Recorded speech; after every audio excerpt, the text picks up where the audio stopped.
ಸ್ನೇಹಿತರೆ, ಜನವರಿ 2025 ಕೊನೆಯ ವಾರದ ಒಂದು ಪ್ರಚಲಿತ ಘಟನೆಗಳನ್ನು ಈ ವಿಡಿಯೋದಲ್ಲಿ ನೋಡೋಣ. ಇಲ್ಲಿ ಅತಿ ಪ್ರಮುಖವಾದ ಕ್ರೀಡಾ ವಿಷಯಗಳನ್ನು ಚರ್ಚಿಸಲಾಗಿದೆ.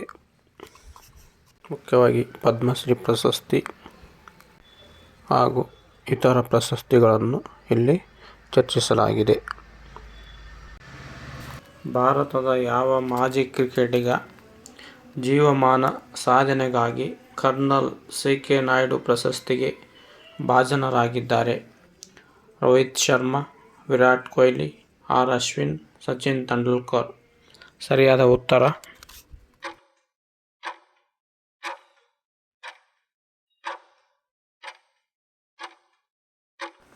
ಸಚಿನ್ ತೆಂಡೂಲ್ಕರ್.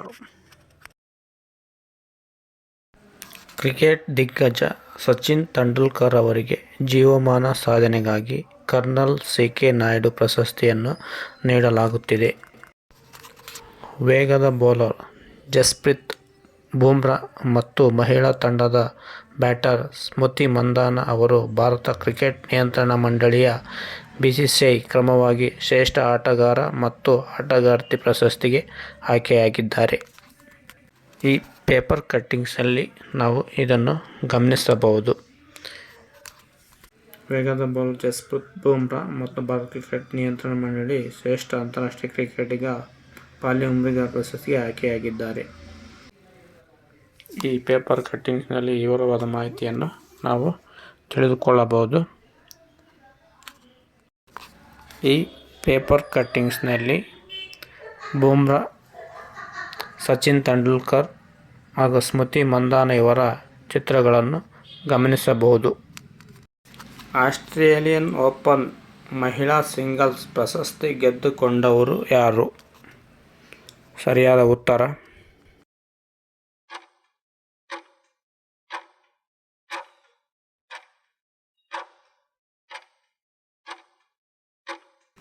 Madison keys. ಅಮೆರಿಕದ ಮ್ಯಾಡಿಸನ್ ಕೀಸ್ 25/1/2025 ನಡೆದ ಫೈನಲ್ ಪಂದ್ಯದಲ್ಲಿ ಅರೆನಾ ಸಬಲೆಂಕಾ ಅವರನ್ನು 6-3, 2-6, 7-5ರಿಂದ ಸೋಲಿಸಿ ಆಸ್ಟ್ರೇಲಿಯನ್ ಓಪನ್ ಮಹಿಳಾ ಸಿಂಗಲ್ಸ್ ಪ್ರಶಸ್ತಿಯನ್ನು ಗೆದ್ದುಕೊಂಡರು. ಮ್ಯಾಡಿಸನ್ ಕೀಸ್ ರವರಿಗೆ ಚೊಚ್ಚಲ ಗ್ರ್ಯಾನ್ ಸ್ಲಾಮ್ ಪ್ರಶಸ್ತಿ ಇದಾಗಿದೆ. 2.5 ಗಂಟೆಗಳ ಕಾಲ ನಡೆದ ರಾಡ್ ಲೇವರ್ ಅರೆನಾದಲ್ಲಿ ನಡೆದ ಫೈನಲ್ನಲ್ಲಿ ವಿಶ್ವದ ಅಗ್ರಮಾನ್ಯ ಆಟಗಾರ್ತಿಯ ಪ್ರತಿರೋಧವನ್ನು ಪ್ರಯಾಸದಿಂದ ಬದಿಗೊತ್ತಿ ತಕ್ಷಣ 19ನೇ ಶ್ರೇಯಾಂಕದ ಕೀಸ್ ಹರ್ಷದಿಂದ ತೋಳು ಬಗಲೆತ್ತಿ ಸಂಭ್ರಮಿಸಿದರು. ಹೆಚ್ಚಿನ ವಿವರವನ್ನು ಈ ಪೇಪರ್ ಕಟ್ಟಿಂಗ್ಸ್ನಲ್ಲಿ ತಿಳಿದುಕೊಳ್ಳಬಹುದು. ಈ ಕೆಳಗಿನ ಯಾವ ಕ್ರೀಡಾಪಟುಗಳಿಗೆ ಕೇಂದ್ರ ಸರ್ಕಾರವು ಪದ್ಮಶ್ರೀ ಪ್ರಶಸ್ತಿಯನ್ನು ಕೊಟ್ಟಿದೆ? ಆರ್. ಅಶ್ವಿನ್, ಶ್ರೀಜೇಶ್, ಅರವಿಂದರ್ ಸಿಂಗ್, ಎಂ. ವಿಜಯನ್, ಸತ್ಯಪಾಲ್ ಸಿಂಗ್. ಮೇಲಿನ ಎಲ್ಲರೂ. ಸರಿಯಾದ ಉತ್ತರ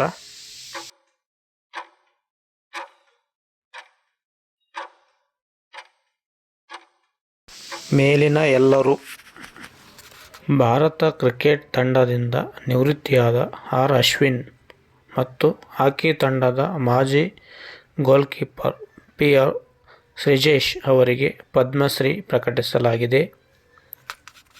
ಕೇಂದ್ರ ಸರ್ಕಾರವು ಪ್ರಕಟಿಸಿದ ಪದ್ಮಶ್ರೀ ಪಟ್ಟಿಯಲ್ಲಿ 4 ಕ್ರೀಡಾಪಟುಗಳು ಮತ್ತು ಒಬ್ಬ ಕೋಚ್ ಇದ್ದಾರೆ.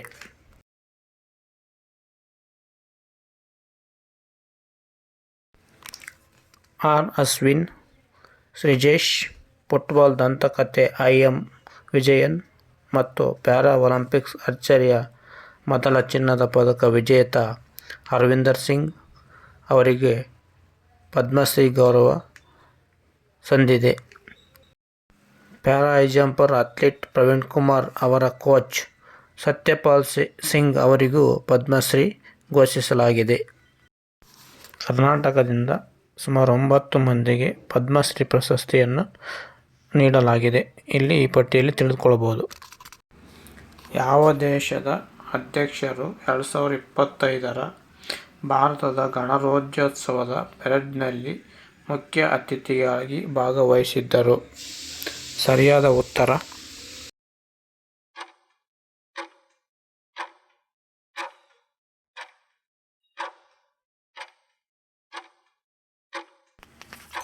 ಇಂಡೋನೇಷ್ಯಾ. ಕರ್ತವ್ಯ ಪಥದಲ್ಲಿ ನಡೆದ ಕಾರ್ಯಕ್ರಮಕ್ಕೆ ರಾಷ್ಟ್ರಪತಿ ದ್ರೌಪದಿ ಮುರ್ಮು ಅವರು ಸಾರೋಟದಲ್ಲಿ ಆಗಮಿಸಿದರು. ಈ ಬಾರಿಯ ಮುಖ್ಯ ಅತಿಥಿ ಇಂಡೋನೇಷ್ಯಾ ಅಧ್ಯಕ್ಷ ಪ್ರಬೋವೋ ಸುಬಿಯಾಂಟೋ ಅವರು. ದೇಶದ ಸಾಂಸ್ಕೃತಿಕ ಶ್ರೀಮಂತಿಕೆ ವೈವಿಧ್ಯವನ್ನು ಕಣ್ತುಂಬಿಕೊಂಡರು. ಸಂವಿಧಾನ ಮಹತ್ವ ಸಾರಿದ ಸ್ತಬ್ಧ ಚಿತ್ರಗಳು. ಗಣತಂತ್ರದ ಹಬ್ಬ, ಎಲ್ಲೆಡೆ ಸಂಭ್ರಮ. ದೇಶದ ಸೇನಾ ಶಕ್ತಿ, ಸಂಸ್ಕೃತಿ ಸಮೃದ್ಧಿ ಪ್ರದರ್ಶನ. ಆಸ್ಟ್ರೇಲಿಯನ್ ಓಪನ್ ಯಾನಿಕ್ ಸಿನ್ನರ್ ಮುಡಿಗೆ 3ನೇ ಬಾರಿ ಗ್ರ್ಯಾಂಡ್ ಸ್ಲಾಮ್. ವಿಶ್ವದ ಅಗ್ರಮಾನ್ಯ ಆಟಗಾರ ಇಟಲಿಯ ಯಾನಿಕ್ ಸಿನ್ನರ್ ಅವರು ಭಾನುವಾರ ಆಸ್ಟ್ರೇಲಿಯನ್ ಓಪನ್ ಟೆನ್ನಿಸ್ ಟೂರ್ನಿಯ ಪುರುಷರ ಸಿಂಗಲ್ಸ್ ಫೈನಲ್ ಪಂದ್ಯದಲ್ಲಿ ಜರ್ಮನಿಯ ಅಲೆಕ್ಸಾಂಡರ್ ಝವೆರೇವ್ ವಿರುದ್ಧ ನೇರ ಸೆಟ್ಗಳಿಂದ ಜಯಗಳಿಸಿ ಚಾಂಪಿಯನ್ ಪಟ್ಟವನ್ನು ಉಳಿಸಿಕೊಂಡರು. ಪುರುಷರ ಸಿಂಗಲ್ಸ್ ಪ್ರಶಸ್ತಿಯೊಂದಿಗೆ ಇಟಲಿಯ ಯಾನಿಕ್ ಸಿನ್ನರ್ ಅವರ ಚಿತ್ರವನ್ನು ಗಮನಿಸಬಹುದು. ಪ್ರಶಸ್ತಿಯ ಮೊತ್ತ $30.17 ಕೋಟಿ. ಹೆಚ್ಚಿನ ಮಾಹಿತಿಯನ್ನು ಈ ಪೇಪರ್ ಕಟ್ಟಿಂಗ್ಸ್ನಲ್ಲಿ ವಿವರವಾಗಿ ತಿಳಿದುಕೊಳ್ಳಬಹುದು. ತೃತೀಯ ಬಹುಮಾನ $16.37 ಕೋಟಿ.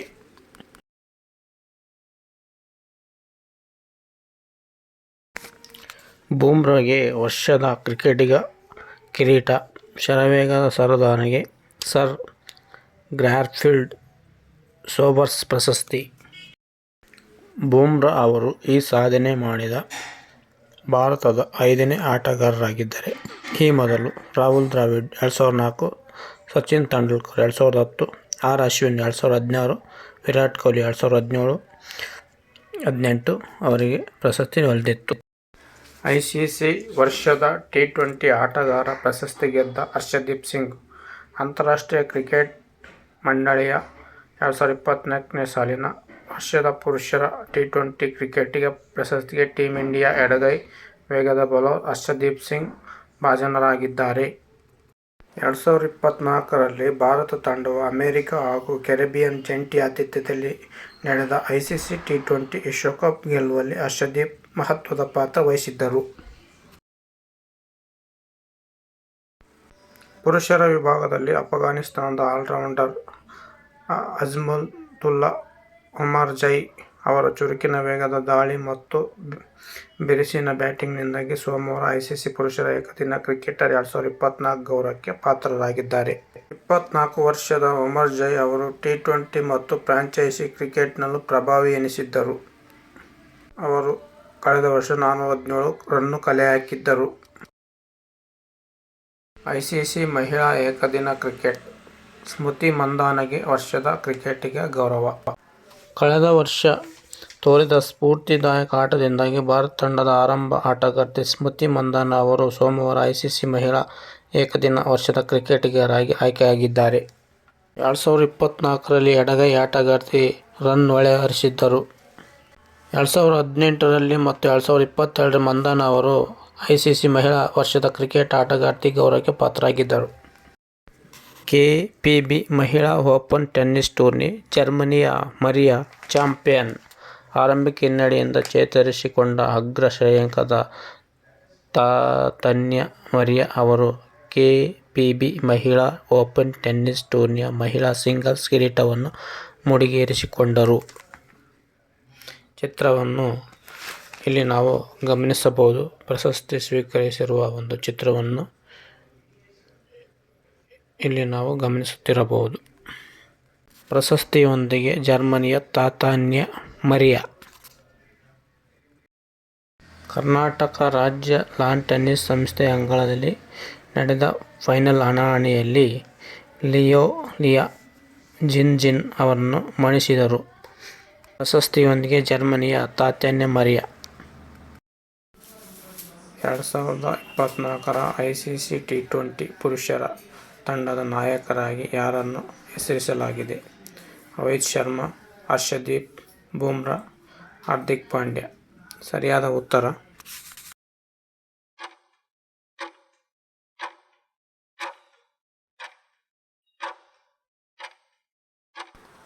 ರೋಹಿತ್ ಶರ್ಮಾ. ಕಳೆದ ಜೂನ್ನಲ್ಲಿ ಟಿ20 ವಿಶ್ವಕಪ್ ಗೆದ್ದುಕೊಂಡಿದ್ದ ಭಾರತ ತಂಡದ ನಾಯಕ ರೋಹಿತ್ ಶರ್ಮಾ ಅವರು ಐಸಿಸಿ 2024ರ ಪುರುಷರ ಟಿ20 ತಂಡದ ನಾಯಕರಾಗಿ ಹೆಸರಿಸಲಾಗಿದೆ. ಟಿ20 ಮಾದರಿಯಲ್ಲಿ ಉತ್ತಮ ಪ್ರದರ್ಶನ ನೀಡಿದ ಜಸ್ಪ್ರೀತ್ ಬೂಮ್ರಾ ಮತ್ತು ಎಡಗೈ ಸ್ಪಿನ್ನರ್ ಹರ್ಷದೀಪ್ ಸಿಂಗ್, ಆಲ್ರೌಂಡರ್ ಹಾರ್ದಿಕ್ ಪಾಂಡ್ಯ ಅವರು ಸ್ಥಾನ ಪಡೆದಿದ್ದಾರೆ. ಟಿ20 ಹರ್ಷದೀಪ್ ವರ್ಷದ ಕ್ರಿಕೆಟಿಗ.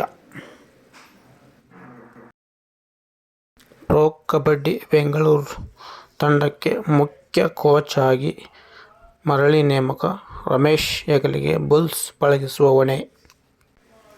ಕನ್ನಡಿಗ, ಅರ್ಜುನ ಪ್ರಶಸ್ತಿ ಪುರಸ್ಕೃತ ಬಿ. ಸಿ. ರಮೇಶ್ ಅವರು ಪ್ರೊ ಕಬಡ್ಡಿ ಲೀಗ್ನಲ್ಲಿ ಆಡುವ ಬೆಂಗಳೂರು ಬುಲ್ಸ್ ತಂಡದ ಮುಖ್ಯ ಕೋಚ್ ಆಗಿ ಬುಧವಾರ ನೇಮಕಗೊಂಡಿದ್ದಾರೆ. 2018ರಲ್ಲಿ ಬುಲ್ಸ್ ಸ್ವಚ್ಛಲ ಟ್ರೋಫಿ ಗೆದ್ದಿದ್ದಾಗ ರಮೇಶ್ ಕೂಡ ಕೋಚ್ ಆಗಿದ್ದರು.